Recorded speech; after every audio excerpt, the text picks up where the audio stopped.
काल काल मुंबईमध्ये सकल मराठा समाजाच्या मागण्यासंदर्भातले आंदोलनकर्ते मुंबईमध्ये पुण्यावरून आलेले होते आणि त्यांनी माननीय मुख्यमंत्री महोदयांशी चर्चा आणि त्यांना भेटण्याची विनंती व्यक्त केली होती।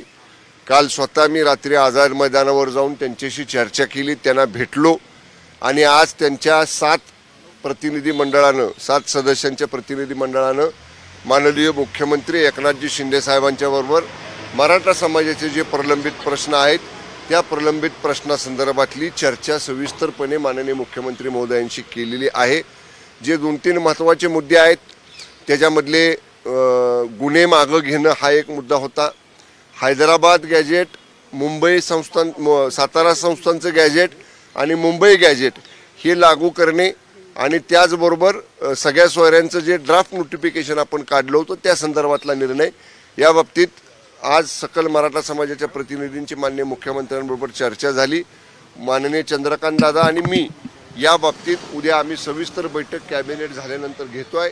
माननीय मुख्यमंत्री महोदयांनी या बाबतीत निश्चितपणे गतीनं कारवाई करावी आणि जे आश्वासन यापूर्वी दिलेलं आहे ते पूर्ण करण्यासाठी तात्काळ चंद्रकांत दादांनी मी दोघांनी मिळून उद्यापासून ते काम सुरू करावं।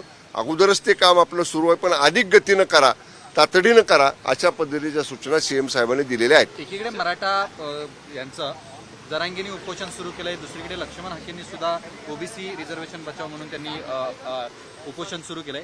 सरकार म्हणून प्रतिनिधी जाणार आहेत भेटायला किंवा ह्या उपोषणकर्त्यांची समजूत काढणार आहेत? हे बघा, 2 वेगळे विषय आहेत। मराठा समाजाचा विषय जो आहे तो मराठा समाजाला आरक्षण मिळावं ही पहिली मागणी होती सुरुवातीची। जेव्हा 1.5-2 वर्षापूर्वी सकल मराठा एकत्र झाला किंवा त्याच्या अगोदर बघा आपण महाराष्ट्रामध्ये लाखोंचे मोर्चे निघाले आणि मराठा समाजाला आरक्षण स्वतंत्र द्या ही पहिली मागणी होती। त्याप्रमाणे आपण ती मागणी आत्ता शिंदे साहेब मुख्यमंत्री झाल्यावर पूर्ण झाली। 10% स्वतंत्र आरक्षण मराठा समाजाला मिळालं आणि ते कोर्टामध्ये टिकलं। ओबीसी समाजाच्या बाबतीत आपण जे म्हणताय लक्ष्मण हाकेंचं उपोषण सुरू आहे, ओबीसीच्या आरक्षणाला कुठं धक्का लावलाय तेवढं मला सांगा। म्हणजे लक्ष्मण हाके सर उपोषण करतायत पण त्या आरक्षणाला कुठेही धक्का लावलेला नाही। माननीय मुख्यमंत्री महोदयांनी सुद्धा काय सांगितलं मराठा आरक्षणाच्या संदर्भामध्ये, दुसऱ्या कुणाच्याही आरक्षणाला जे आज अस्तित्वात आहे त्याला धक्का न लावता कायद्याच्या चौकटीत बसणारं आरक्षण आम्ही दिलेलं आहे।